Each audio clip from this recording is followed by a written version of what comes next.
Bona tarda a tothom, buenas tardes, good evening. Bien, damos comienzo a la quinta sesión del ciclo Foros 2021. Esta tarde damos la bienvenida al profesor Jorge Richman. Buenas tardes, Jorge. Hola, buenas tardes. Buenas tardes, saludamos igualmente a Freddy Massad, codirector del ciclo. Buenas tardes también, Marcos de Espíritu Santo, responsable de comunicación y quien traspasará las preguntas de los presentes al profesor Jorge Richman. Y bienvenidos una vez más a todos los alumnos de Foros, a todos los que estáis conectados y también hoy especialmente a los alumnos del grado de Filosofía de la Universidad Autónoma de Madrid, alumnos del profesor Richman. Por segunda vez en este ciclo de 7 conferencias, la ecología y el medio ambiente vuelven a ser telón de fondo de aquellas reflexiones que entrecruzan economía, sociedad, biofísica, filosofía y que tienen como objetivo tratar de configurar una suerte de corpus crítico sobre el mundo en el que vivimos. Pocas dudas suscitaríamos si afirmamos que la década de los 60 del siglo XX en el mundo occidental sienta las bases de una tecnología que desarrollará de manera implícita en los años posteriores una confianza ultrapositivista en la tecnología como remedio eficaz ante los posibles efectos colaterales causados al planeta precisamente por esos mismos avances. Se lanza en Newport, Estados Unidos, el primer portaaviones impulsado con energía atómica. En el 65, Alexei Leonov protagoniza el primer paseo espacial y en 1969 se crea la red ARPANET, precursora de Internet, que enviará mensajes casi instantáneos de California a Utah. También en 1969 el Apolo 11 llega a la Luna, convirtiendo la imagen de la huella de Neil Armstrong en perversa metáfora de lo que vendría unos años más tarde. Toda esta manifestación de eficacia y optimismo tecnológico tendrá su eclosión arquitectónica esa misma década, en grupos como Archigram, Jonah Friedman, Stanley Tigerman o Paul Meimon, por mencionar solo algunos. Unas propuestas arquitectónicas que se ocuparían más de aparentar tecnología que de sospechar su encaje, equilibrando su huella en el planeta.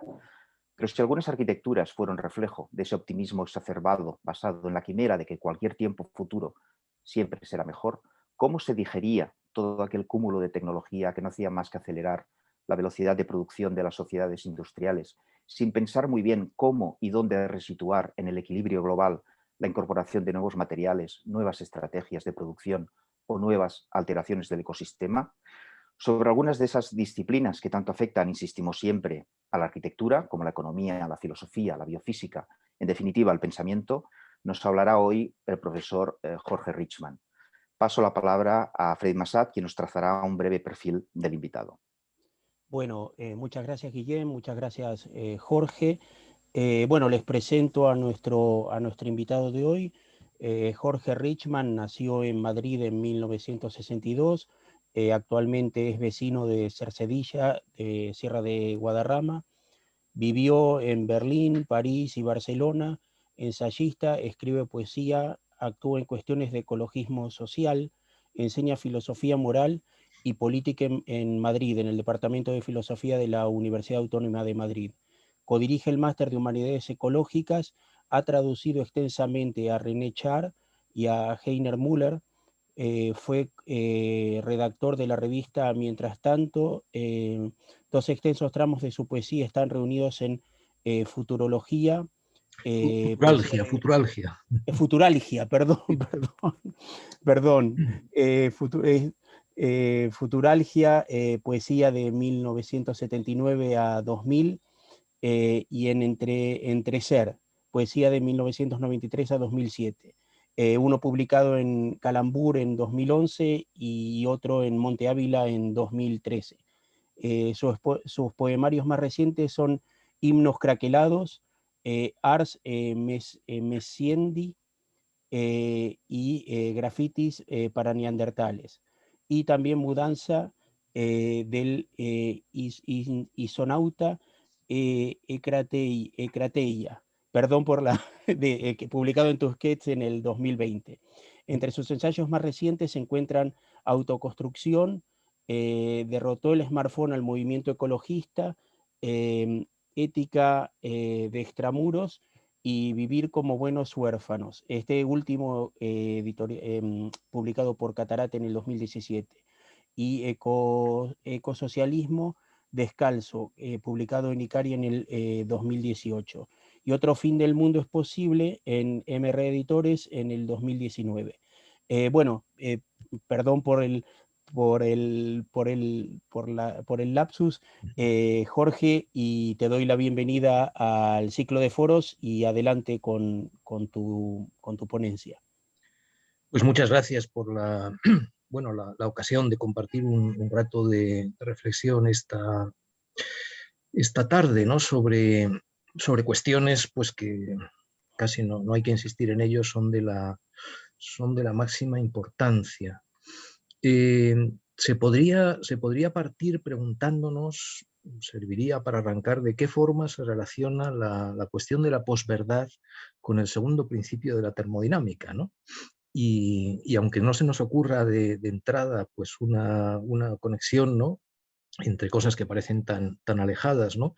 Este mundo de las fake news, ¿no?, de el ascenso de un mundo donde tenemos cada vez más dificultades para ponernos de acuerdo sobre lo que hay que considerar siquiera hechos así pues muy elementales, ¿no? O el ascenso de gente como Trump o Bolsonaro, ¿no?, a la presidencia, ¿no?, de grandes países como Estados Unidos o Brasil. Todo eso, ¿qué tiene que ver con la termodinámica, con el segundo principio de la termodinámica, del cual algún físico dijo en algún momento que era quizá la ley más importante del universo? Bueno, intentar contestar a esa cuestión yo creo que nos puede servir puede ayudarnos a entender cómo hemos podido encontrarnos donde nos encontramos en 2021 al borde de un verdadero abismo ecológico-social, ¿no? Bruno Latour, el sociólogo y filósofo francés, ha escrito que estamos viviendo en una situación de delirio epistemológico, en un libro, bueno, de mucho interés, que se ha traducido también al castellano enseguida, ¿Dónde aterrizar?, dice: estamos viviendo en una situación de delirio epistemológico.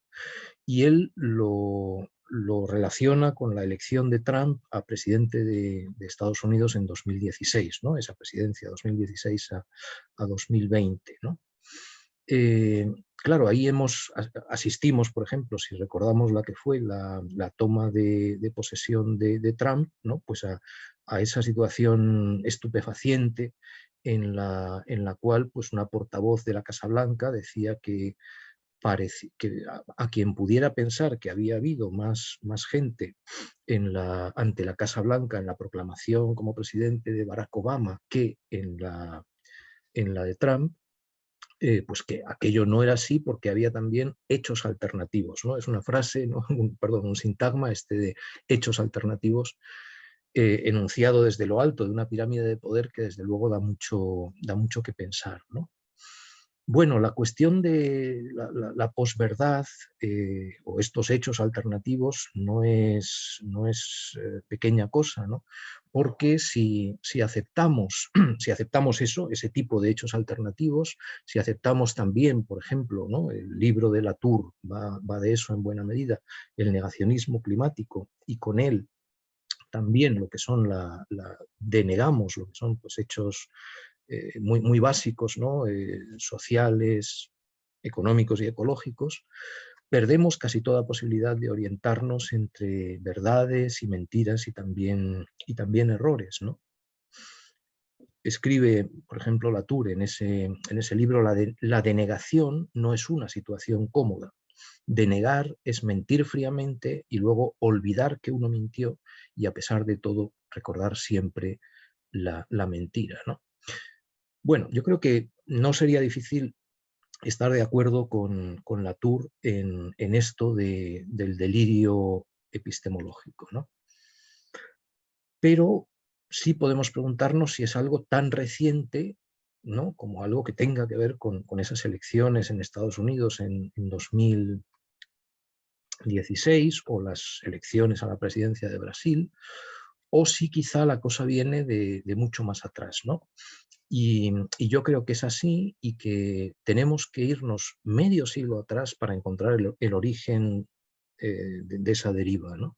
Los años 1971, 1972, 1973 son decisivos. Y yo me voy a centrar especialmente en un libro que es uno de los textos clave del siglo XX, que se publica en 1971, hace exactamente ahora 50 años. También me apetecía anclar nuestra reflexión a esto, porque es el cincuentenario, ¿no? El 50º aniversario de la publicación de este libro. Se trata de La ley de la entropía y el proceso económico de Nicolás Georgescu Regen, ¿no? Como es posible que mucha gente pues no haya oído hablar de Georgescu Regen, voy a poner en el chat alguna cosilla. Lo primero de todo, el nombre de este economista rumano, pero que trabajó en Estados Unidos una parte de su vida, y el título del libro en castellano, La ley de la entropía y el proceso económico, ¿no? Si estuviéramos en un mundo normal, hay que ponerle, ya lo sé, muchas comillas a normal, pero digamos, si estuviéramos en una cultura viable, Georgescu Regen sería alguien de quien habríamos oído hablar muchas veces en el curso de nuestra vida. O sea, prácticamente a lo más tardar en bachillerato nos habríamos topado con él, ¿no? Se puede considerar, ¿no?, desde cierto punto de vista, que es el economista más importante del siglo XX, ¿no? Y sin embargo, estamos ahora 95, 96 personas, ¿no?, en esta reunión telemática.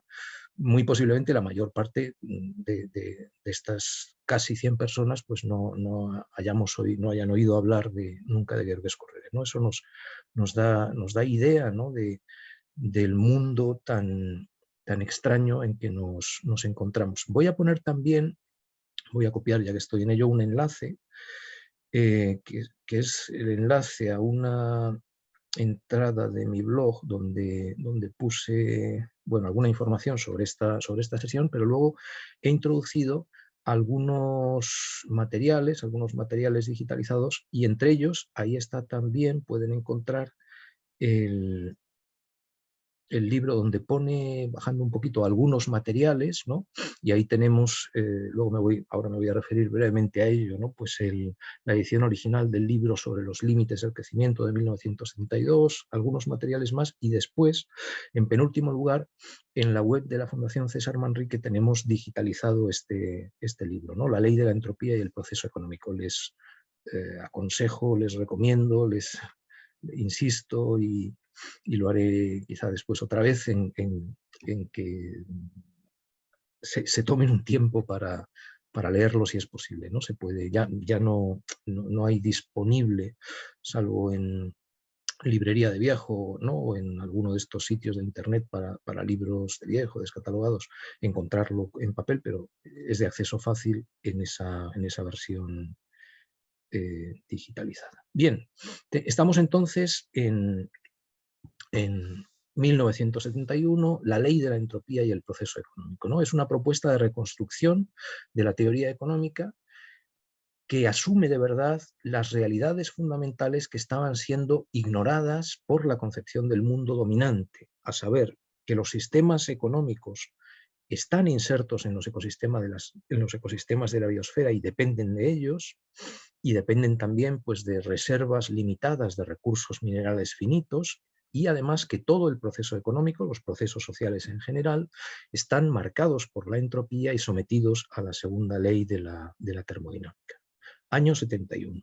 En el 72 se publica otro libro esencial, Los límites al crecimiento, que fue el primero de los informes al Club de Roma, y también en el año 72 se celebra la primera de las grandes conferencias internacionales de Naciones Unidas sobre medio ambiente, ¿no?, la llamada Cumbre de Estocolmo, en el año 72. Es decir, tenemos 71, 72, ¿no?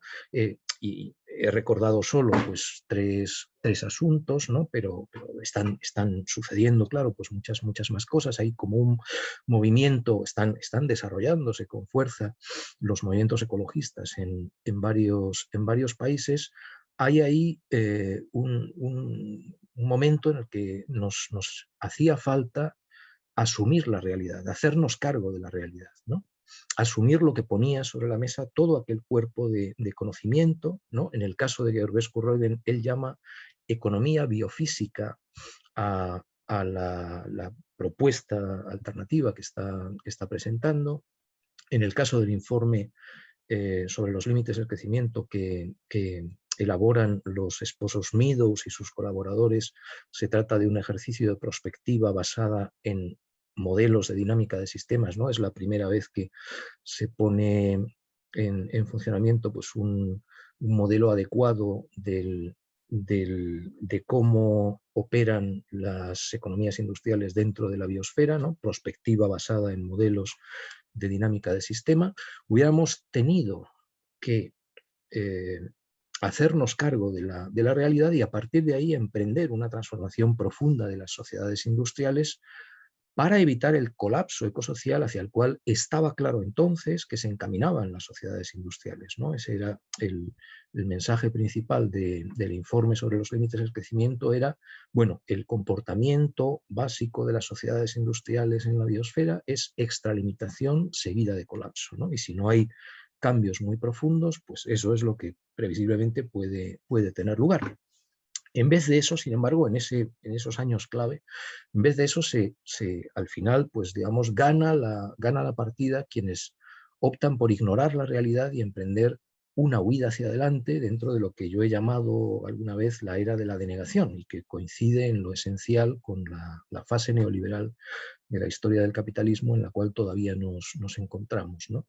Y justo un año después, en 1973, el golpe de Estado contra el gobierno de Salvador Allende en Chile marca ese giro funesto, ¿no? Es el comienzo es un momento en esa pugna que se desarrolla a lo largo de todos los años 70, pero el comienzo, digamos, sangriento, brutal, ¿no? De lo que de manera después, pues, en fin, en el seno de la democracia representativa, pues van a marcar, ¿no? la elección de Ronald Reagan a la presidencia de los Estados Unidos y un poco antes la de Margaret Thatcher,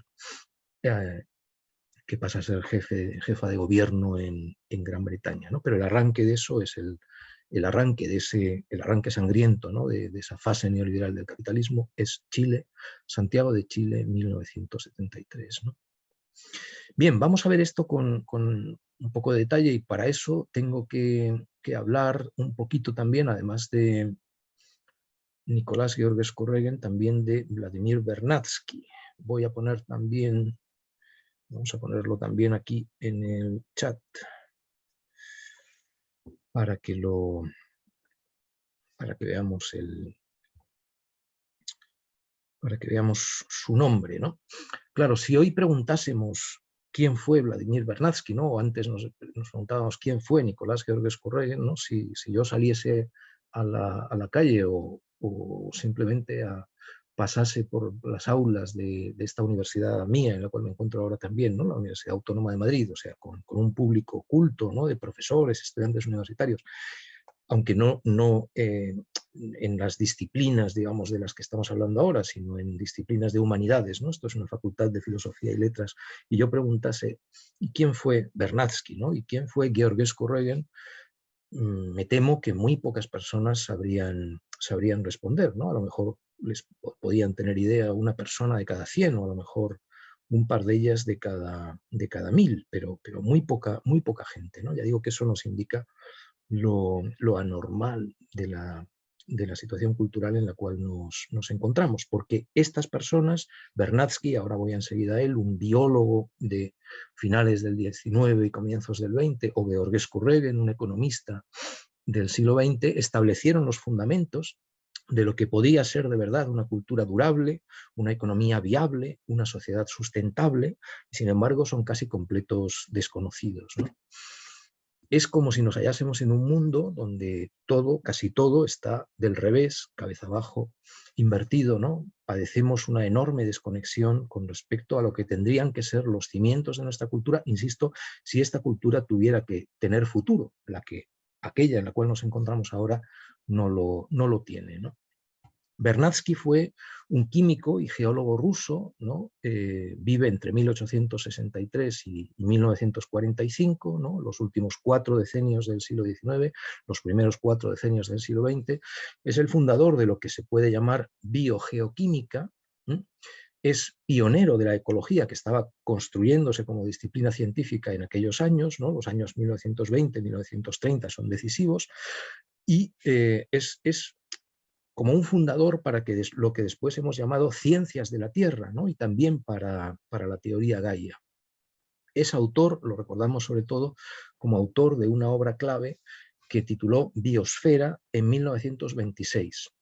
Aunque la palabra biosfera había sido empleada antes por otros autores, es Vernadsky quien nos da, digamos, la noción de biosfera que es todavía hoy la nuestra, ¿no? Una visión global de la biosfera como una entidad unificada, funcional, con propiedades y capacidades de conjunto, ¿no? Entre otras, el tipo de propiedades de homeostasis global que asociamos hoy con la teoría Gaia. Vernadsky es pionero de lo que luego hemos llamado ecología global y se consagra al estudio de la acción de la vida sobre los procesos terrestres, ¿no? Y la coevolución, ¿no? De medio físico y seres vivos, ¿no? en esa biogeoquímica que él inventa en buena medida, ¿no? Vernadsky está tratando de introducir un verdadero cambio de paradigma, lo hace por supuesto sobre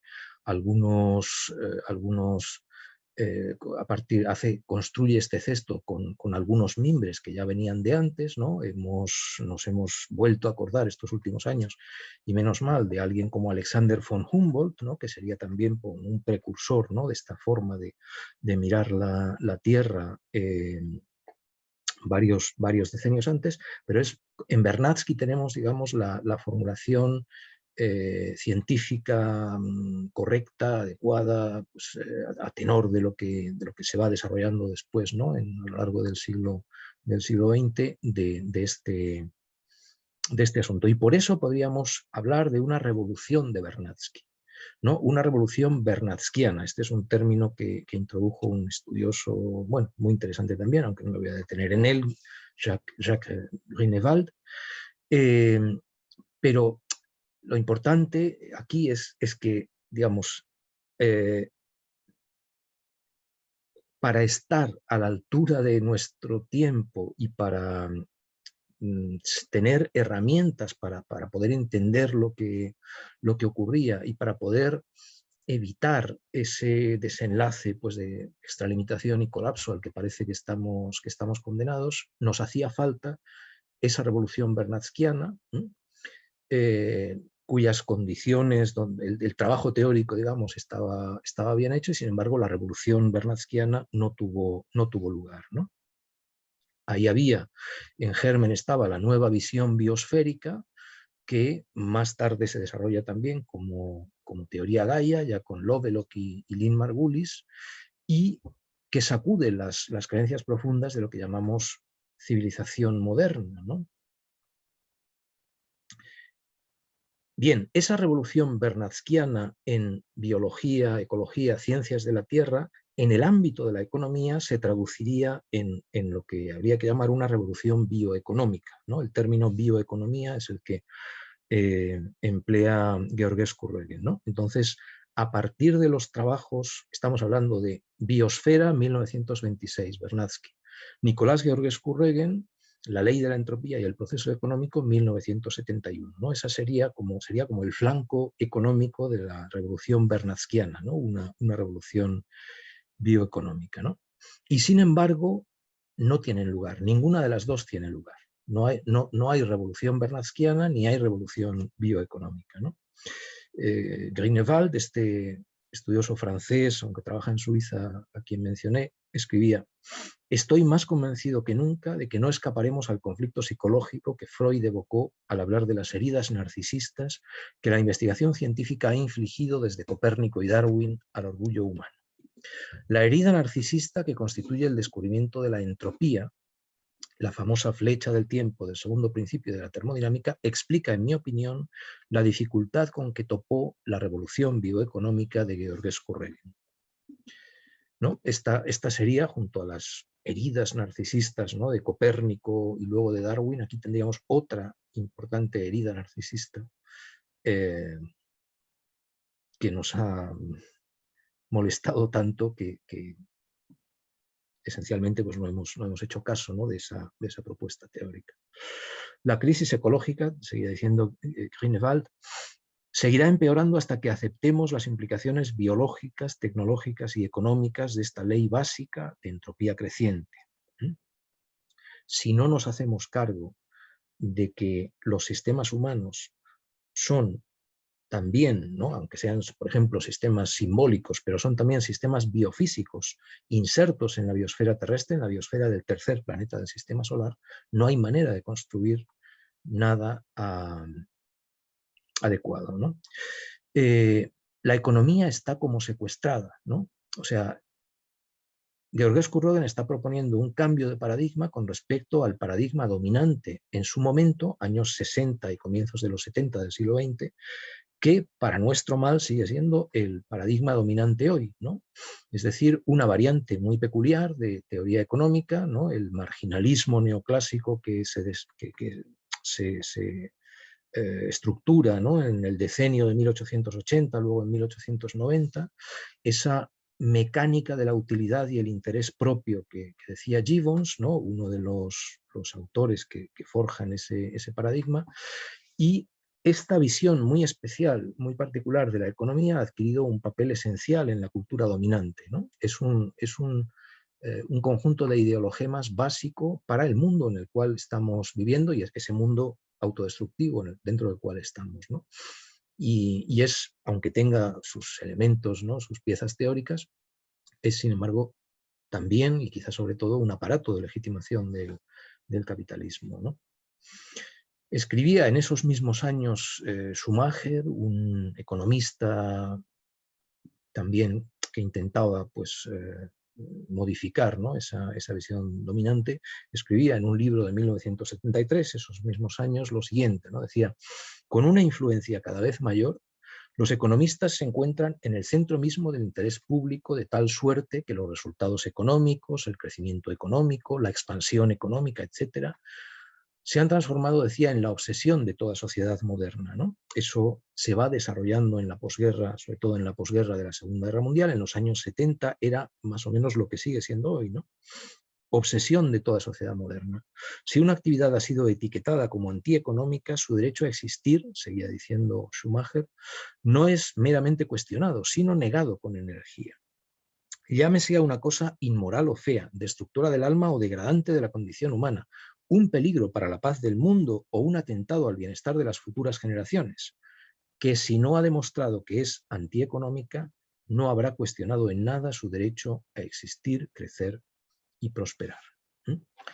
Tenemos una dominación, un verdadero imperialismo de esa economía convencional que de hecho se ha reforzado todavía más desde esos años 70, ¿no?, desde hace medio siglo, ¿no? Es una escuela de pensamiento que se presupone como el único paradigma riguroso, científico, políticamente válido, que ha conseguido desplazar a los otros enfoques en la enseñanza, en la asesoría a los gobernantes, en el debate público en general, y que sin embargo, pues no tengo tiempo ahora para meterme mucho en eso, pero realmente es intelectualmente ruinoso, y eso es lo que mostró, entre otros, pero mostró de manera clara Georgescu Roegen, ¿no?, con ese libro y con otros trabajos también del año 71, ¿no? Los enfoques alternativos, ¿no?, hablamos de economía institucional, hablamos de economía feminista, de economía ecológica, han sido silenciados y eso en un proceso que no tiene que ver con la calidad de la ciencia, pero sí mucho con las relaciones de dominación y el logro de hegemonía cultural, ¿no? Ese peso enorme de la teoría económica convencional en la configuración de la ideología dominante se manifiesta de mil formas, ¿no? Hace poquito, si me permiten una anécdota personal, hace poquito una estudiante alemana con la que había estado trabajando un poco aquí en Madrid, en Canto Blanco, en la Universidad Autónoma de Madrid, en este cuatrimestre anterior, o sea, en el primer cuatrimestre del curso en el que estamos, ella marchó ya hacia su país y participó en un simposio alemán en la London School of Economics, ¿no? La famosa LSE, ¿no? Y luego me contaba cómo había sido aquello y decía textualmente: casi no pude aguantarlo. Un político de la CDU, o sea, un político de derechas alemán, ¿no? Del partido CDU-CSU, del partido de la canciller Merkel, el partido que está en el gobierno desde hace bastante tiempo, antes de Kohl, un político de la CDU, o sea, un político del bloque de gobierno, que habló con nosotros, unos 10 estudiantes, logró explicar todo al revés. Y decía ella, primero, algunos dicen que no es posible el crecimiento infinito en un planeta limitado, lo que quizás suene lógico, pero es completamente falso, ¿no? Decía este político de la CDU, como sabemos quienes estudiamos economía. O sea, quienes estudiamos economía, y se refiere explícita, claro, a esa aberración intelectual, ¿no? Que es el marginalismo neoclásico usado como se usa, quienes estudiamos economía, dice, sabemos que es posible, está diciendo, el crecimiento infinito en un planeta limitado, nada menos, ¿no? O sea, es bien. En segundo lugar, los verdes, ¿no? Die Grünen en Alemania, bajo la influencia de una ideología que predican la reducción del consumo y que quieren prohibir tantas cosas, ¿no? Aunque en realidad Die Grünen pues, son un partido muy integrado, estándar desde hace ya mucho tiempo, los verdes, decía este hombre, bloquean la solución del cambio climático, ¿no? O sea, son esos ecologistas que, ya digo, no son ni la sombra de lo que eran cuando eran un partido radical, pero bueno, son los que bloquean la solución del cambio climático. Tercero, si cada habitante de la Tierra consumiese como los alemanes, necesitaríamos 3 planetas. Esto significa que hace falta más crecimiento y aumentar la productividad enormemente para que podamos alcanzar el mismo nivel de consumo, pero con un solo planeta. Es como una compilación, ¿no? De los ideologemas, ¿no? sobre economía, ecología y sociedad de esa visión dominante, ¿no? Y en cuarto lugar, terminaba contando ella, esta estudiante, en este decenio se decide el futuro de la humanidad. Por eso necesitamos un gigantesco programa de inversiones y crecimiento verde. Cuando ella, un poco después, le dijo, bueno, esto de ver si ha de continuar o no el crecimiento económico debería ser una cuestión empírica, ¿no? Tendríamos que ver qué efectos tiene el crecimiento económico ya hoy en la biosfera, y le preguntó si en una situación en la cual el fracaso de todo ese enfoque conllevaría riesgos altísimos, no sería mejor orientarse según el principio de precaución. La respuesta fue textualmente: habríamos tenido que empezar con la precaución ya después de la Segunda Guerra Mundial. Para la precaución ya es demasiado tarde. Hubiéramos tenido que ser razonables hace 60 años, 70 años, ahora ya es demasiado tarde. ¿Qué sucede? Esa mirada económica convencional nos impide ver realidades básicas o las vuelve del revés. El problema que tenemos ahí, sobre todo, es un velo monetario, ¿no? La traducción de toda clase de realidades al lenguaje del dinero, y eso nos nubla la vista, ¿no? Llegamos a confundir las variables cuantitativas monetarias con la realidad misma. No me voy a detener mucho en ello, pero es realmente el núcleo de nuestro problema con ese enfoque, ¿no? Todo lo ecológico y lo social se traduce a a cantidades de dinero y después se opera con esas cantidades como si con eso estuviéramos actuando de manera significativa y razonable en la realidad, ¿no? Y no es así. No tenemos, de todas formas, este problema, hay que señalarlo también, o sea, hay que insistir mucho en el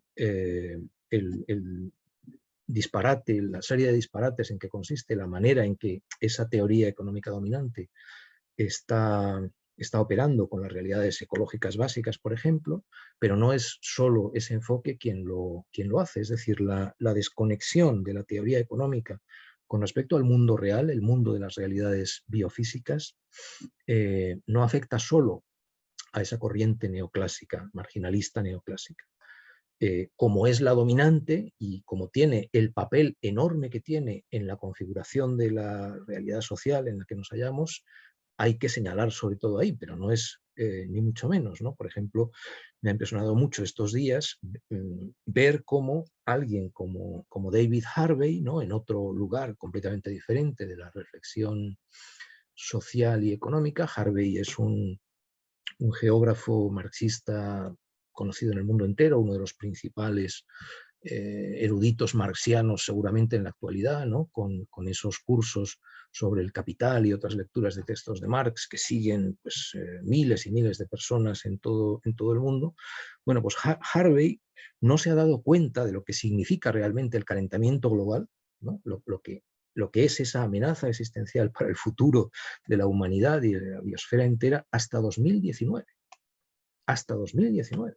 Es alucinante. O sea, que alguien como él, ¿no? Una de las cabezas, digamos, pues que se supone mejor, en fin, más lúcidas para la interpretación de las realidades básicas de nuestro mundo, que viene además de la geografía, no es que venga tampoco de la economía, pues sin embargo, nada, escribe en un libro que ha publicado ahora, este año pasado, donde recogía una serie de charlas, de podcast de 2019, dice textualmente, ¿no? En uno de esos textos: me encontré con una información hace unos 4 meses que literalmente me voló la cabeza y me hizo repensar muchas de mis posiciones. La información estaba contenida en un gráfico publicada por la NOAA, Administración Nacional Oceánica y Atmosférica de Estados Unidos. ¿Qué había en este gráfico? Dice, bueno, siempre he opinado que deberíamos tomarnos en serio las cuestiones ambientales, pero he sido profundamente escéptico con respecto a los escenarios y visiones apocalípticas. Pero eso realmente cambió cuando vi las 400 ppm, partes por millón, de dióxido de carbono en la atmósfera, en el contexto de que no se había visto nada por encima de 300 ppm, partes por millón, durante los últimos 800.000 años. Es decir, alguien como Harvey no ha visto eso, que es como uno de los diagramas básicos, ¿sí? De representación gráfica de los niveles de concentración de dióxido de carbono en la atmósfera hasta 2019. Y es entonces cuando dice que le vuela la cabeza y tiene que repensar sus posiciones. O sea, es alucinante verdaderamente, ¿no? Pero nos da la medida, ya digo, desde otro lugar, ¿no? No son aquí los economistas de Chicago, ¿no? Es David Harvey quien está viviendo en esa impresionante desconexión con respecto a las realidades biofísicas elementales hasta 2019. O sea, pero ¿dónde hemos estado en el medio siglo que nos separa de 1971 y 1972, ¿no? Bueno, la revolución bernatskiana debería haberse concretado en una revolución bioeconómica, ¿no? A partir de esos enfoques alternativos, no es solo Georgescu Regen, pero él de manera muy, muy destacada, ¿no? ¿Qué es esa bioeconomía de Georgescu Regen? Bueno, una propuesta que reformula el núcleo duro, el núcleo matemático, pretendidamente cuantitativo de la teoría económica y propone un cambio de paradigma, ¿no? Sobre todo en ese libro, su obra maestra, La ley de la entropía y el proceso económico, ¿no? La ley fundamental de la entropía creciente, el segundo principio de la termodinámica, es para Georgescu Regen, decía textualmente, la más económica entre todas las leyes de la naturaleza. y sería también la clave para asentar la teoría económica sobre bases biofísicas sólidas, ¿no? Sólidas, ¿no?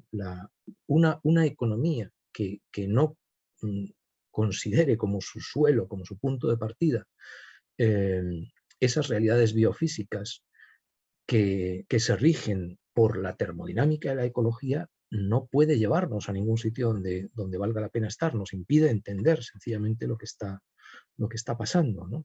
¿Cuáles son qué es lo esencial en ese libro, ¿no?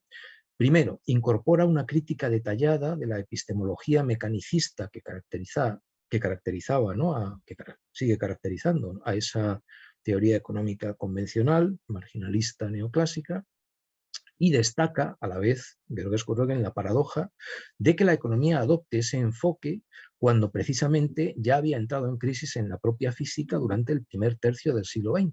¿No? Estos economistas que en los decenios de 1870, 1880, ¿no? Gibbons, Walras, los fundadores, están digamos, incorporando la física galileano-newtoniana, o sea, la física de los siglos XVII y XVIII, y en cambio la física que se está desarrollando en el propio siglo XIX y luego en el siglo XX, o sea, la física, la termodinámica sobre todo, no la tienen en cuenta, o sea, están buscando un modelo físico para la ciencia económica que no es el de la física más relevante para ellos, sino el de la mecánica galileano-newtoniana, ¿no? Bien. El libro de Georgescu-Roegen incluye una extensa discusión sobre el concepto de entropía y su entronque difícil con la epistemología mecanicista. Además, apoyándose en la ley de la entropía, reivindica una visión evolutiva de lo social y también de lo económico. Y por último, aplica al campo económico las consecuencias de ese viraje epistemológico y filosófico, ¿no? Y con ello obtiene, pues, una representación teórica alternativa del proceso de producción e incorpora las leyes de la termodinámica ¿no? a esos fundamentos de la economía, ¿no? Bien, este libro de 1971 decía Grünewald, y creo que no exagera, decía: representa un hito simbólico análogo a De Revolutionibus Orbium Caelestium de Copérnico, ¿no? El libro de Copérnico sobre los planetas, sobre el movimiento de los planetas en 1543, o El origen de las especies de Darwin en 1859. Nada menos que eso, o sea, en lo teórico es equiparable a esas revoluciones epistémicas, ¿no? Y sin embargo, es recibido cuando se publica. Georgescu-Roegen es un economista súper respetado entre sus colegas en ese momento, ¿no? Entre otras cosas porque era un economista matemático sumamente competente, ¿no?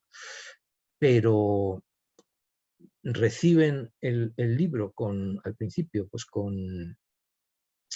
con un cierto estupor admirativo, y después se pasa al ataque que en la mayor parte de los casos consiste en reducir al silencio esa perspectiva, ¿no? Ese es un momento, ¿no?, de la historia política de las ideas, ¿no?, en el siglo XX. Es un momento clave, ¿no?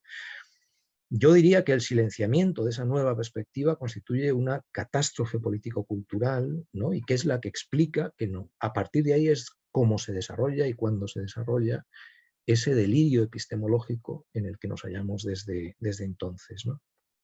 Escribía Grünewald otra vez: el legado de Georgescu-Roegen es inmenso. Todavía hoy se desconoce su envergadura. Nuestros descendientes, que sufrirán las consecuencias de nuestra arrogancia y nuestra negligencia, nos reprocharán el olvido de un genio que derrochó energía en vivificar nuestro modo de pensar la economía, ¿no? Pero eso ha sido esencialmente, pues, una oportunidad silenciada y luego activamente combatida, ¿no?, desde los centros de poder, pues, que siguen dominando hoy. Voy a copiar otro par de nombres en el chat.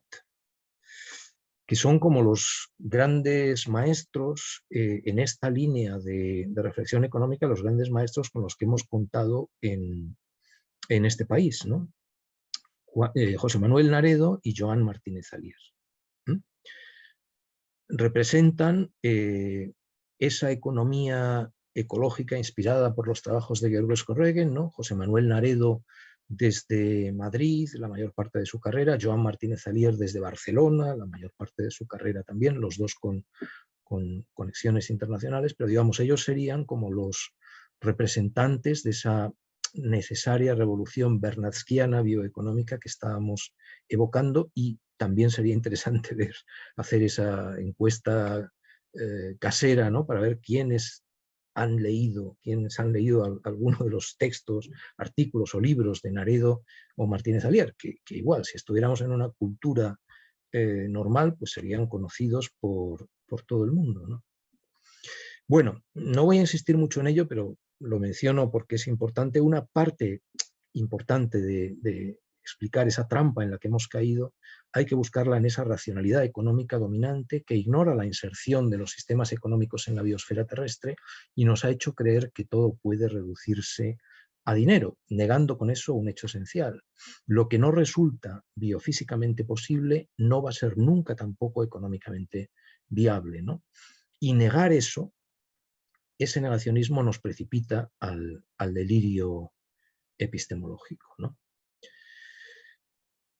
De manera que la racionalidad económica dominante, movida por el dinero, nos arrastra, hay pocas dudas yo creo sobre eso hoy, o debería haber pocas dudas, a una catástrofe planetaria, y las propuestas alternativas, que son rigurosas, convincentes, están bien trabadas, existen desde hace decenios, pero no son atendidas, ¿no? Estamos hablando de más de un siglo, desde Bernatsky, de más de medio siglo, desde Georges Corregen, ¿no? Y de aquella revolución bernatskiana y bioeconómica que no tuvo lugar. Lo que ha tenido lugar es denegación y huida hacia adelante, ¿no?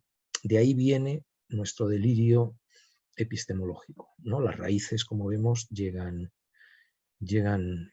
muy atrás, ¿no? Entonces, y ya con eso pues voy concluyendo la exposición, pues yo diría que el asunto, pues quizá uno de los asuntos más importantes al que tendríamos que hacer frente hoy es al negacionismo.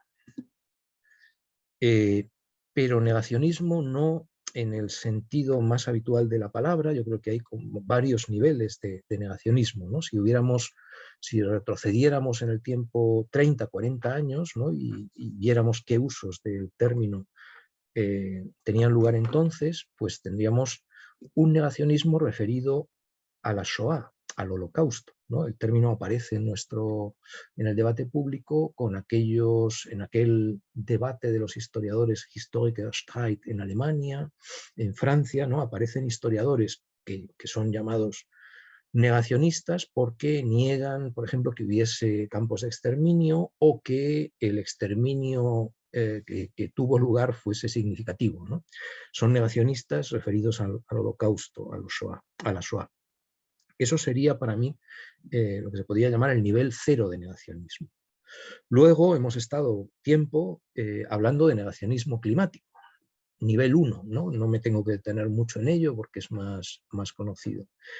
Pero me importa mucho subrayar que ese no es más que un caso especial, particular, de un negacionismo más amplio que está extendido a casi todas nuestras sociedades, ¿no? El negacionismo climático lo podemos acotar, ¿no? Decimos, bueno, pues en Europa no hay casi negacionistas climáticos, ha tenido en cambio mucha importancia en Estados Unidos hasta hoy mismo. El bloque de votantes de Trump, por ejemplo, pues son básicamente son en una amplia mayoría negacionistas climáticos, pero hay un negacionismo más amplio, que es el negacionismo que rechaza que somos seres corporales, finitos, vulnerables, y seres que hemos puesto en marcha procesos destructivos, sistémicos, de magnitud planetaria, y hemos desbordado con ello los límites biofísicos del planeta Tierra, ¿no?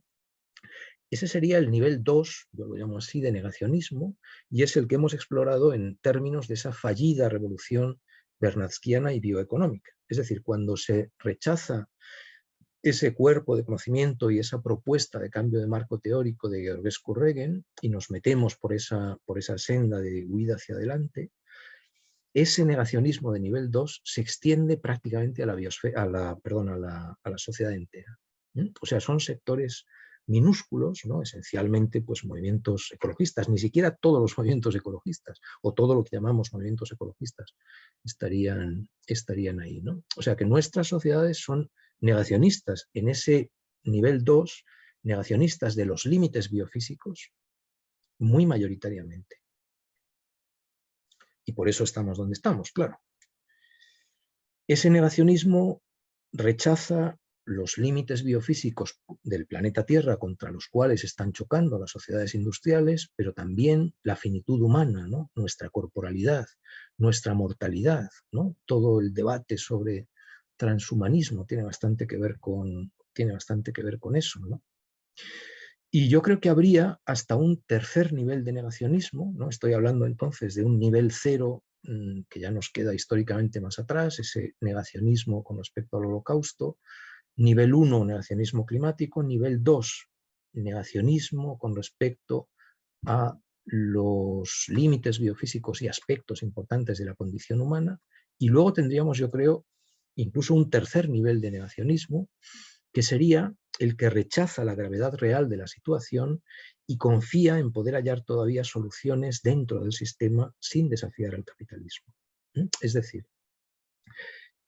ni mucho menos una mayoría en nuestras sociedades asume la realidad en la que nos encontramos en lo ecológico-social. Pero incluso dentro del sector minoritario, que sí que asume que tenemos un problema muy grave, ¿no? de inserción de nuestras sociedades en la biosfera terrestre, un problema muy grave con la energía, con la extinción de especies, con el agua, con el suelo fértil, con los ecosistemas, incluso esa parte de la sociedad, ¿no? que puede estar incluso representada pues, por grandes instituciones, ¿no? Ahora sabemos pues, el tipo de greenwashing, de lavado de cara verde desaforado que están practicando las grandes empresas, pero tenemos también, por ejemplo, pues un ministerio de transición ecológica en el gobierno de España desde hace un par de años.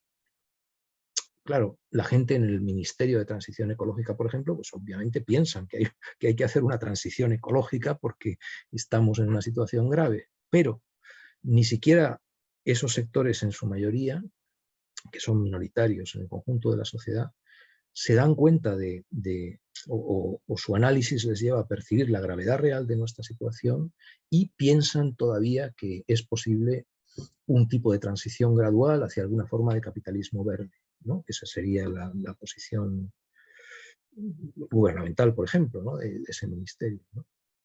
Y por desgracia eso ya no es así. Por desgracia, porque eso complica aún más nuestra situación, ¿no? Hemos dejado pasar demasiado tiempo sin actuar, ¿no? Ojalá existiesen esos espacios de acción para una transición gradual, por ejemplo, para una descarbonización gradual de nuestras economías. Pero eso equivale a decir, en realidad, ojalá estuviésemos en 1980, en 1990, en lugar de estar en 2021, ¿no?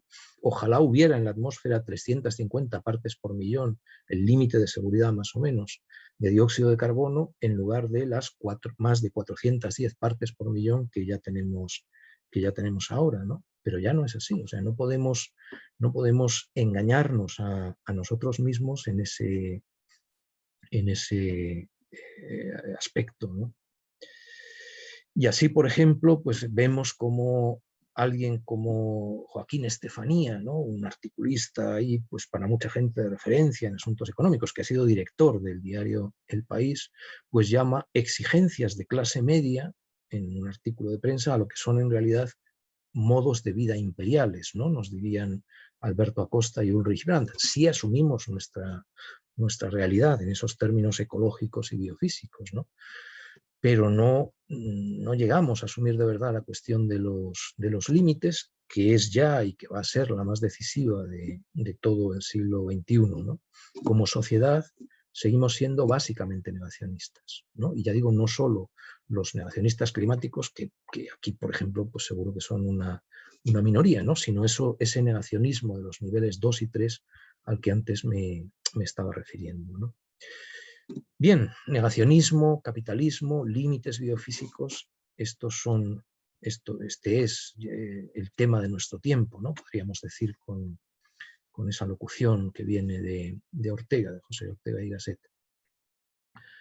Y no se trata solo ni principalmente, ¿no? como tendemos a decir de manera reductiva, ¿no? Por ejemplo, alguien hablaba de la torpe obsesión de la humanidad por obtener cada vez más beneficios, como si el problema fuese pues, una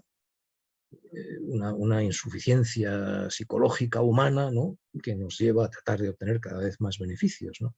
No es un problema de un carácter, no digo que no haya algo de eso, pero que no es un problema principalmente un problema de carácter de los seres humanos, ¿no?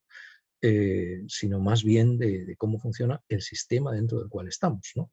Las dinámicas sistémicas del capitalismo son las que nos llevan a ese choque contra los límites del planeta Tierra, de la biosfera terrestre, y eso resulta de cómo en el plano de lo que era una cultura planetaria emergente que podía haberse desarrollado pues hacia lo que llamamos a veces conciencia de especie, sin embargo se decanta de modo funesto por la negación de la realidad a partir de 1973. Y por eso, en fin, estamos donde estamos, ¿no? Bueno, ahora que nos separa justo medio siglo desde la publicación de ese libro tan importante de Georges Courregen, que como decía antes y recuerdo ahora otra vez, pues lo tenemos digitalizado en la web de la Fundación César Manrique y he puesto ahí el enlace para ello. Bueno, yo creo que era adecuado hacer este pequeño ejercicio de memoria, no por ningún prurito de conocimiento histórico, sino porque eso nos explica la bastante desastrosa realidad en la que nos encontramos ahora, ¿no? Y en particular ese delirio epistemológico, por emplear la expresión de Bruno Latour, que nos servía como punto de partida. Y ya para acabar voy a copiar aquí también el nombre de Latour, porque puede haber gente que tampoco no tiene por qué conocerlo. Bruno Latour, con ese libro muy recomendable, Dónde aterrizar, que se publicó hace 2 años y se tradujo también enseguida al castellano. Bien, pues con esto termino la exposición inicial y tenemos ahora un rato para conversar, para dialogar.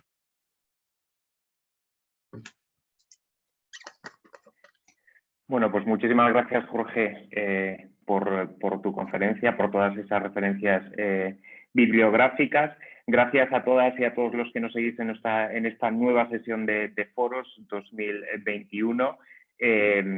Como bien acaba de decir Jorge, iniciaremos a partir de aquí un diálogo en el que nos gustaría que participaseis. Tenéis el chat aquí abajo en el que podéis lanzar vuestras preguntas. Sí, tenemos aquí una primera pregunta. Haciendo, sí, lo están haciendo ya. Pues vamos con esas primeras preguntas. Hola, me llamo Andrés. A ver, un segundo.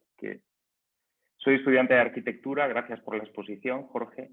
Quisiera saber cómo podría aplicar estos conocimientos a mi carrera, pregunta Andrés. Sí. Bueno, sí, y antes también, luego vamos a la otra pregunta anterior también de otra persona. Pues, Andrés, el punto de partida en arquitectura, como en otras disciplinas, tendría que ser preguntarnos de dónde vienen las cosas y a dónde van a parar, o sea, en esos términos, ¿no?, del tipo de economía que hemos descrito.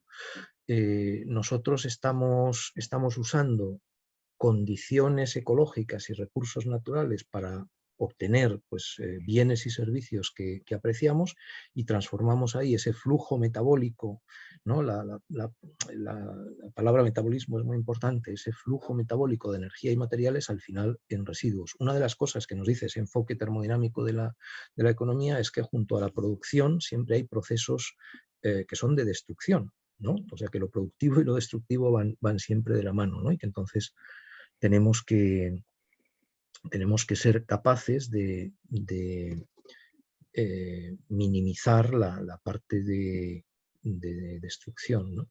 Entonces, si yo me pregunto, si yo fuera estudiante de arquitectura o arquitecto, pues tendría que preguntarme de dónde vienen los materiales y la energía con la que construyo y cómo van a funcionar esos espacios, a veces edificios o espacios de otro tipo en relación con eso, ¿no? Y de qué manera estoy facilitando o impidiendo formas de habitar la Tierra que sean sustentables de verdad, ¿no? Y sustentables de verdad es una condición bastante exigente, como podéis haber intuido por la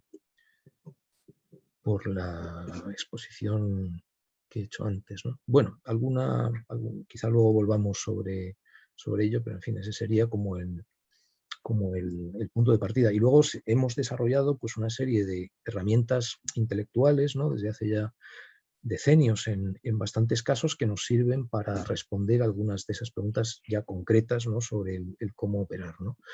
Por ejemplo, sé que se estudia en algunas escuelas de arquitectura al menos, sé que se están incorporados en los estudios las herramientas del análisis de ciclo de vida. Eso tendría que ser a estas alturas, ¿no? Si estudiáramos de nuevo en una cultura normal, pues eso tendría que ser como evidente en todas las ingenierías y en las arquitecturas, por ejemplo, ¿no? Las herramientas de los estudios de huella ecológica, ¿no? Y en general el estudio del metabolismo económico, o sea, son esa clase de herramientas las que nos pueden ayudar a trabajar. Y luego hay un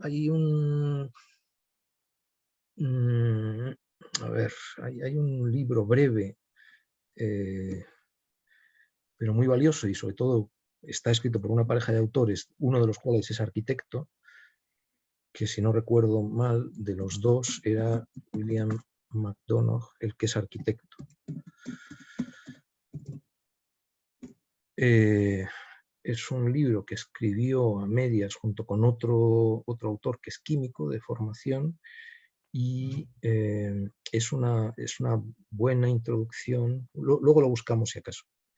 Os doy la referencia exacta, pero es una muy buena lectura también para el enfoque que se puede llamar biomimético. Yo he escrito bastante sobre biomímesis, precisamente con buenas referencias para arquitectos, ¿no? Luego lo miramos en un momento, ¿no? Bueno, estaban preguntando también antes... Sí, vamos por esa primera pregunta que me salté, de Dalil. Sí. Dice que es un nuevo fan de Roegen. ¿Crees que llegaremos a colapsar comparable a la desaparición de los dinosaurios y que habrá un reinicio o vamos a solucionar esta crisis a tiempo? Bueno, eso sería una pregunta no solo para mí, sino para el resto de... O sea, es un debate, claro, trascendental y no es sencillo, ni se puede tampoco... O sea, para decir ahí cosas que tengan sentido necesitaríamos bastante más tiempo y aportar... O sea, no es... en algo así pues no nos interesa mucho, no sé, el pálpito o la intuición que pueda tener alguien, ¿no? Necesitamos partir de la base de conocimiento de que dispongamos y eso nos llevaría tiempo. Pero ya hemos visto un poquito, lo he apuntado solo, pero tenéis, por ejemplo, en esos materiales que he puesto en la entrada de mi blog, ahí tenéis, por ejemplo, digitalizado la primera edición de 1972 del estudio sobre los límites del crecimiento, ¿no? Ese estudio, que ha sido validado a pesar de que la ideología dominante sostendrá lo contrario, que ha sido validado ampliamente hasta hoy, ¿no? Con más tiempo os explicaría cómo, muestra que el funcionamiento básico de este sistema abandonado a sí mismo es la extralimitación seguida de colapso. Yo creo que es bastante, eso es una conclusión bastante sólida. Sin cambio sistémico, que ahora tiene que ser cambio sistémico muy rápido porque estamos realmente al borde del precipicio, lo esperable es que es un colapso ecosocial, ¿no? Y sobre todo porque las perspectivas que se nos presentan como si fueran alternativas, ¿no? O al final de tu pregunta escribes solucionar la crisis a tiempo, lo que se nos presentan como soluciones en realidad son cambios incrementales que no asumen de verdad la situación en la que nos encontramos, ¿no? Por ejemplo, uno de los autoengaños mayores en que nos mecemos, y ya digo, la parte de la sociedad que sí que ve al menos que hay un problema es esa idea de que vamos a poder realizar pues, una transición energética a las renovables, a las fuentes renovables de energía, que más o menos permitan seguir haciendo las cosas como las hacemos. No es así ni de lejos. Lo que tenemos delante es una senda de descenso energético. Hagamos lo que hagamos, eso va a ser por las buenas o por las malas. Las renovables pueden proporcionar lo suficiente para una sociedad frugal e igualitaria, pero no pueden proporcionar ni de lejos la sobreabundancia energética que han dado los combustibles fósiles a lo largo de los últimos 150 años, ¿no? Y reconocer eso tendría que ser como el punto de partida para una transformación sistémica, pero las fuerzas sociales que estamos en algo así somos minúsculas, ¿no? Hay un libro muy bueno para este asunto, un libro breve de divulgación muy accesible, que es Petrocalipsis de Antonio Turiel. Os lo recomiendo encarecidamente. Lo pongo también por acá. Estupendo. Pues pasamos a la siguiente pregunta de Juan Bordera, que nos traslada. Te quería preguntar, Jorge, ¿qué te parece la obra de Jason Hickel, Less is More? Y si la has leído, dice, es un antropólogo joven que aboga por el decrecimiento en simbiosis con la teoría económica del donut, ¿no?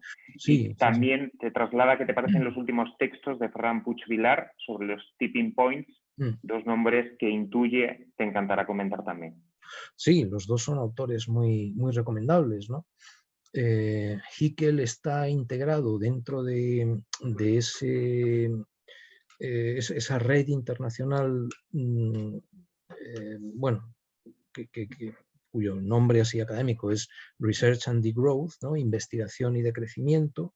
Ha trabajado, hace cosas con Giorgos Kallis, que es también un autor muy valioso para eso. Es decir, aunque estamos hablando de crecimiento, digamos, como tal, pues desde a lo largo desde que empezó el siglo XXI prácticamente, ¿no? Y en realidad las ideas básicas de esa corriente de pensamiento pues vienen de más atrás y las han defendido los movimientos ecologistas a lo largo del último medio siglo. Lo que hemos tenido en los últimos años es una elaboración económica más rigurosa, por ejemplo, pues los intentos de abordar una macroeconomía decrecentista y otros asuntos de interés por parte de bastante gente, ¿no? Entonces, en este colectivo donde tenemos a Hickel y a otra gente, pues hay mucho trabajo valioso, ¿no? Por lo demás, menos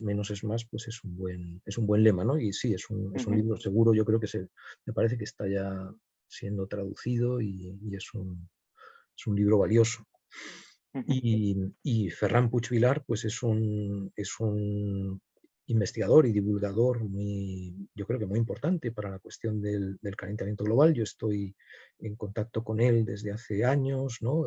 Ferran es un profesor, por ejemplo, de ese máster en Humanidades Ecológicas al que nos referíamos en la presentación, igual por ejemplo que Antonio Turiel o que Yayo Herrero, que está precisamente hoy dando clase en otra aula de esta facultad en nuestro máster, ¿no? Entonces, Ferran viene viene advirtiendo desde hace años, no solamente con esta última serie sobre los tipping points o puntos de vuelco, viene advirtiendo, ¿no? O sea, eso está dentro de esa, en realidad va escribiendo como libros en su blog, el blog muy recomendable también para quien no lo conozca, Usted no se lo cree.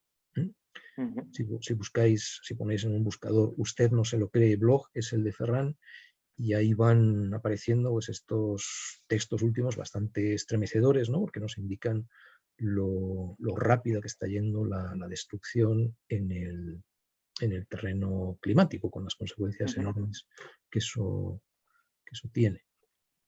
Muy bien, pasamos a la siguiente pregunta, si te parece, Jorge. Alicia Mota, estudiante de arquitectura. Sí. Dice, me viene a la cabeza la cuestión de Greta Thunberg. ¿Usted qué opina acerca de sus actividades y el fenómeno que ha causado en la sociedad? Yo creo que es muy positivo, ¿no? Aunque ella es la cabeza visible y está haciendo de portavoz pues, de un movimiento mucho más amplio. Ya lo sabéis, además, o sea, lo nuevo en ese sentido de estos años recientes es que a partir de 2018 pues, ha habido esa incorporación de gente jovencísima, ¿no? La propia Greta Thunberg, pero también muchas otras, a veces adolescentes y preadolescentes, y es muy, o sea, esa movilización es muy valiosa, ¿no? Se pueden señalar quizá dos cosas, ¿no? La primera, lo sorprendente es que no haya ocurrido mucho antes. Quiero decir, sí, o sea, lo que nos preguntábamos antes de 2018 es cómo es posible que en conflictos que tienen una dimensión generacional tan evidente, o sea, nuestras sociedades están funcionando, ¿no? En esa senda de huida hacia adelante a la que me referí antes.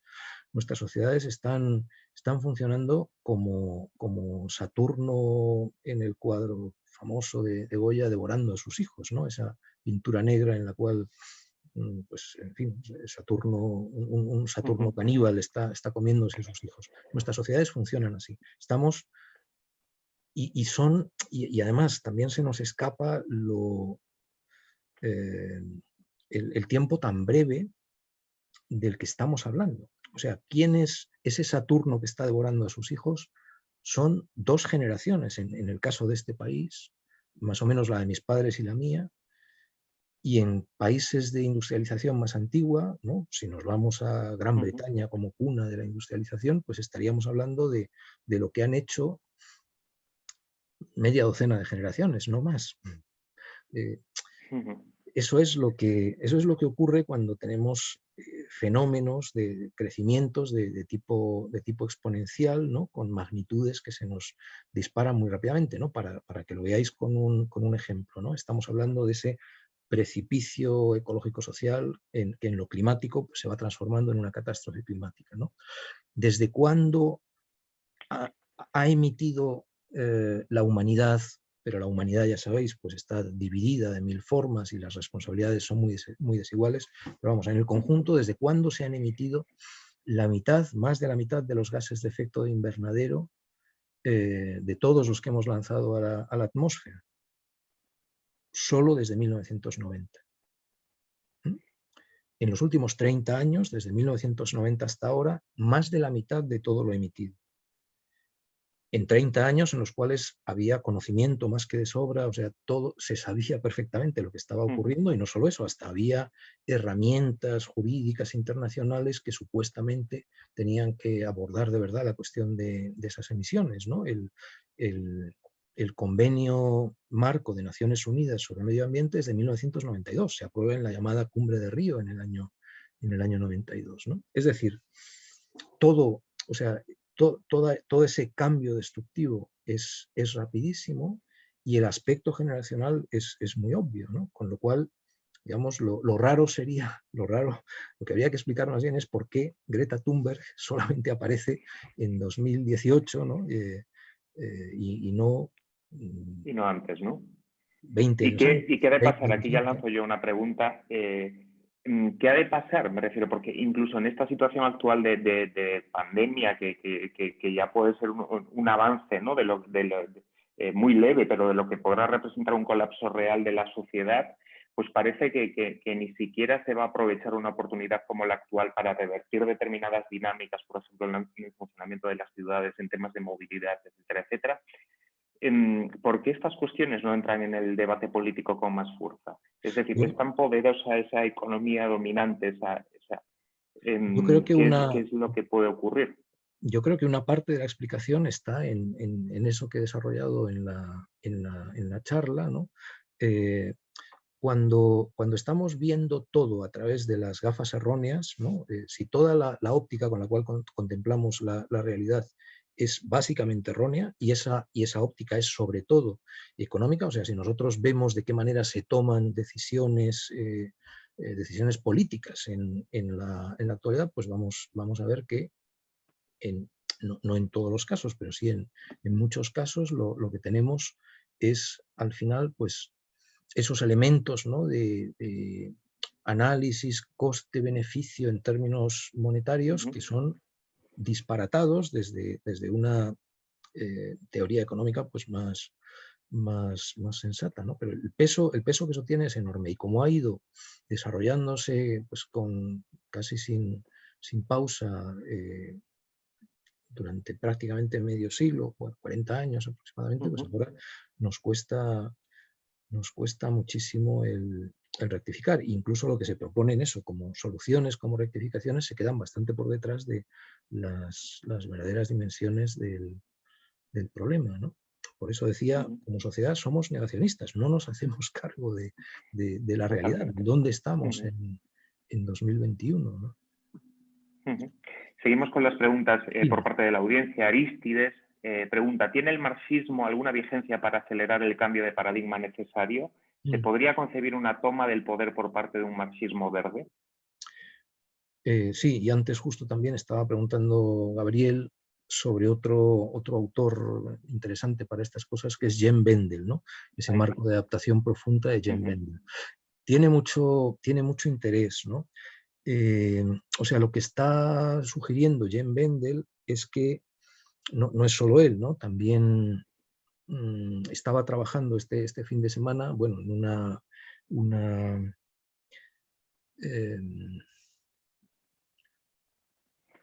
pues una creación cultural así bastante variopinta con poesía, danza, vídeo, bueno, es una de estas.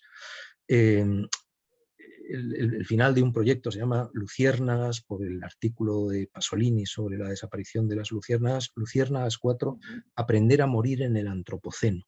Aprender a morir en el antropoceno es el título de un ensayo de Roy Scranton hace algunos años, un poquito antes de Bendel, ¿no? Pero un poco el recorrido de los dos es parecido, ¿no? En el mundo anglosajón. Dicen, si analizamos de verdad, sin engañarnos, ¿no? Los textos también, por ejemplo, de Ferran Puig Vilar, que antes mencionábamos, si analizamos de verdad la tragedia climática en cuyo desarrollo estamos, pues nos daremos cuenta de que no estamos en un proceso que de alguna medida va a ser un proceso de muerte civilizatoria, ¿no? Y eso nos exige repensar bastantes cosas, ¿no? Quiero decir, para que veáis un poco esto de aprender a morir en el antropoceno, que de entrada puede parecer una cosa pues un poco truculenta. Incluso si fueran bien, digamos, los cambios necesarios para evitar lo peor en la catástrofe climática. Es decir, si fuéramos capaces de hacer caso a esos gritos desesperados de los climatólogos y climatólogas, ¿no? que nos dicen y que calculan, en fin, con la mejor base de conocimiento de que disponemos, mire usted, si quiere evitar lo peor, ¿no? Esos límites del 1,5 grados, 2 grados, ¿no? que establecen los acuerdos de París de 2015, para tener alguna opción de mantenernos en eso, y más allá de eso, pues se abren infiernos, realmente infiernos. Para tener alguna opción de mantenernos en eso, tendríamos que estar reduciendo las emisiones de gases de efecto de invernadero en países enriquecidos, sobredesarrollados, como lo son los del norte global, digamos, esos sectores del norte global. Tendríamos que estar reduciendo en países también como el nuestro emisiones un 10 o un 11% anual. Eso quiere decir, básicamente, que no podríamos hacer nada, absolutamente nada, como lo estamos haciendo ahora. Que hacen falta esos cambios, darle la vuelta a las formas de producción, de consumo, de desplazamiento, de ocupación del territorio. O sea, para conseguir esa clase de reducciones de emisiones, nada puede seguir siendo igual.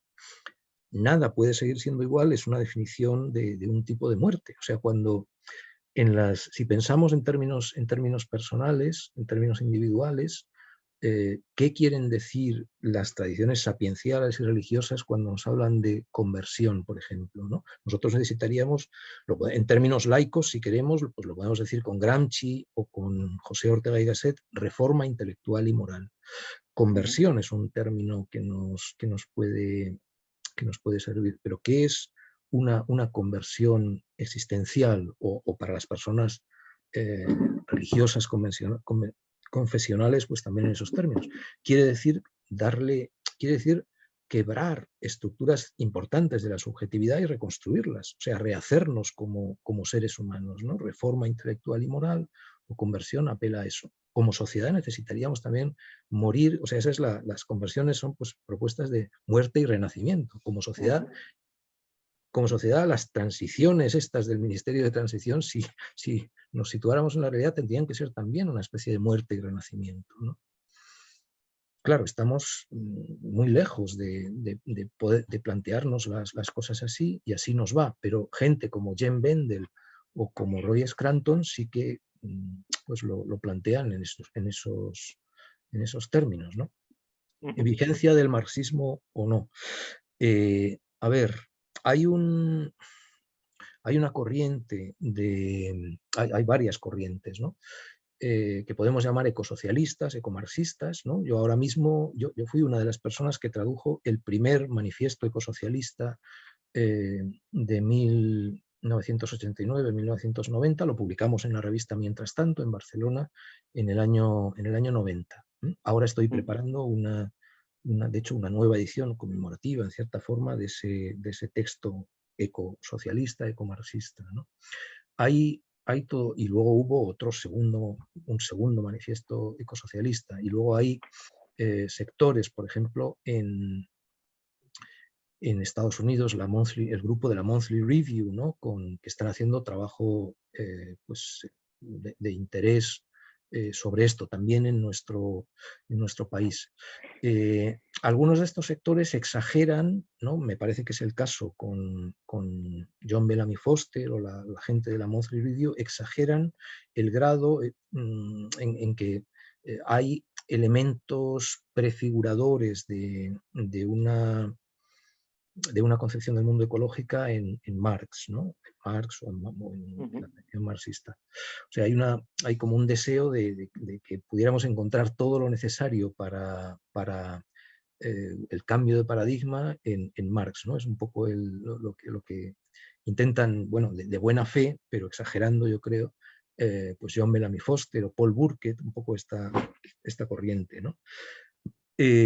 Podemos encontrar cosas interesantes en Marx y sobre todo la idea de metabolismo y a partir de ahí de ruptura metabólica. O sea, ahí hay varios elementos importantes y de hecho uno de los pioneros también de eso que podemos llamar ecosocialismo fue un pensador marxista muy importante en Barcelona, que por desgracia murió demasiado pronto, Manuel Sacristán. Hay un texto de Sacristán del año 83 sobre atisbos político-ecológicos en Marx que sigue siendo muy valioso para eso, ¿no? Pero ya digo, nos hace falta, o sea, necesitamos elementos del marxismo, o sea, en particular, pues, para entender cómo funciona el capitalismo nos hace falta Marx, pero no nos basta solo con Marx, diría yo, ¿no? Y por eso lo que estábamos hablando, o sea, un gran problema que ha sido además identificado a veces como en términos ahí de historia de las ideas, es justamente cómo Marx y Engels no consiguen ver lo que la termodinámica que ya está desarrollándose a lo largo de todo el siglo XIX implicaría para un cambio social adecuado, ¿no? Entonces, en ese sentido, pues eso, ¿no? Aunque podemos encontrar cosas interesantes en Marx y en tradiciones marxistas, y aunque hay desarrollos ecosocialistas, ecomarxistas valiosos en estos años recientes, yo creo que no basta con eso, ¿no? Luego, tenemos sí, hasta y media. Voy a intentar, nos quedan 2 preguntas, voy a intentar condensarlas porque veo que van en la misma línea. Nos pregunta Mar Márquez, por un lado, dice, topo mucho con una actitud curiosa cuando hablo con personas concienciadas, y es que saben que nos dirigimos al desastre, pero les duele tanto esta perspectiva que no quieren ir más allá y prefieren no hablar del tema, ¿no? ¿Cómo romper esa barrera? Y después Valentina Risenberg dice que estando en una situación de emergencia como la actual, sí crees fundamental que se debería dar prioridad y se deberían promocionar los estudios relacionados con la ecología.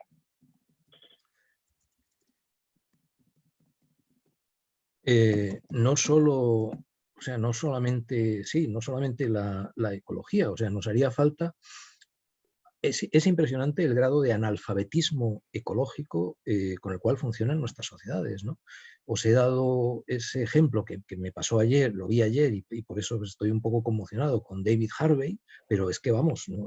Ojalá con todo lo que ha aportado él, es decir, es generalizadísimo, esa desconexión con respecto a la realidad es enorme, ¿no? Y por eso es una parte de la respuesta a lo que antes nos preguntaba Marcos, ¿no? Entonces, claro, todo lo que tendríamos que ser capaces ahí de esa reforma intelectual y moral, y la parte intelectual es también importante en ese terreno. Nosotros, de manera muy modesta, pues lo hacemos con nuestro máster en humanidades ecológicas, pero lo aberrante es que eso sea pues como que no haya casi nada de eso en universidades y en los otros niveles de la enseñanza, y que, ¿no? Donde tendríamos que tener pues, ese esfuerzo de alfabetización ecológica general a todos los niveles, pues tengamos tan poco, ¿no? Y luego, con respecto a lo que estaba preguntando Mar. Antes, Mar, efectivamente, sí, eso es o sea, ¿de qué manera uno se hace cargo de algo tan traumático como lo que estamos viviendo y vamos a vivir, sobre todo? Es muy complicado, ¿no? Y las reacciones de ese tipo son comprensibles, ¿no? Y es frecuente también que cuando, bueno, eso antes hablábamos de Greta Thunberg, ella misma lo contaba biográficamente, o sea, cuando alguien de verdad abre los ojos a nuestra situación real, el resultado puede ser devastador, sobre todo si lo tiene que afrontar en soledad. Yo creo que nos importa mucho justamente no digerir eso, intentar digerir eso de manera individual, sino hacerlo con otra gente, en comunidad y en colectivo. Y luego hay un libro que está muy bien para eso, que se tradujo, he puesto solo a Joanna Macy, la autora, lo coescribe con Chris Johnston, pero Esperanza Activa es un libro que justamente se ocupa de qué hacemos para ser capaces de responder de manera creativa, ¿no? A esta situación traumática, ¿no? No en balde estamos hablando de ecoangustia o usando términos parecidos. Pues muchísimas gracias por esa última recomendación, Jorge, por esta interesantísima charla. Bueno, me gustaría darle la palabra ahora a los directores de foros para que cierren la sesión, y muchísimas gracias a todas las personas que nos han seguido y que han trasladado sus preguntas. Gracias a todos y a todas. Bueno, nada más, sí, darte las gracias. Una conferencia muy, muy interesante para los arquitectos y los estudiantes de arquitectura, que a veces somos muy poco conocedores de ciertas cosas, pero que realmente diste muchas pistas para poder entrar y empaparnos de manera sólida de todos estos temas relacionados con la supervivencia como raza, como género humano, ¿no? Y el libro era, si no me equivoco, es el de La cuna a la cuna, ¿no? El de Cradle to Cradle, Sí. el de... Eso es. Sí, Es un buen altamente texto para recomendado, arquitectos. sí, es un... Sí, yo ahí tuve la oportunidad de entrevistarlo a McDonald y colgué ahí, también puse el enlace de la entrevista cuando estuvo, creo que fue en Madrid hace un par de años, si mal no recuerdo. Y bueno, nada más que eso. Muchísimas gracias. Guillem, adelante con... Gracias, Freddy. Bueno, me sumo a los agradecimientos, Jorge. La verdad es que ha sido muy interesante escuchar ese foco, ese punto de atención sobre la revolución bernatskiana, que no fue, pero que deberíamos tener todos tan presente, ¿no? Siempre son temas que los denominamos urgentes cuando en realidad son constitutivos de nuestra propia especie y tendríamos que realmente tenerlos mucho más interiorizados. Pues muchas gracias, Jorge, de nuevo, por tan interesante exposición. Recordar a todos los que nos estáis viendo y escuchando que Jorge tiene un blog, tratarde.org, en el cual, pues bueno, tiene mucho material, tanto de investigación como de docencia, como las publicaciones que va llevando a cabo y que recomendamos de forma exhaustiva que lo consultéis. Por nuestra parte, entramos en un corto periodo vacacional de una semana aproximadamente y a la vuelta, excepcionalmente, esta vez en jueves, el día 15 de abril, tendremos con nosotros al siguiente invitado, a la sexta conferencia, Jorge Gorostiza, arquitecto y uno de los mayores expertos de ámbito español en el análisis de las relaciones existentes entre cine y arquitectura, con la conferencia La imagen supuesta, arquitectos en el cine. Una conferencia que se acompañará además de 2 proyecciones en la Filmoteca de Cataluña los días 13 y 14 de abril, presentadas por el propio Gorostiza y que anunciaremos convenientemente en redes sociales y a través de nuestros correos. Pues muchas gracias a todos, cuídense mucho, no relajen las precauciones contra la COVID y Jorge está siempre invitado a nuestra casa, a la universidad. Muchas gracias. Gracias también y buenas noches a todos y todas.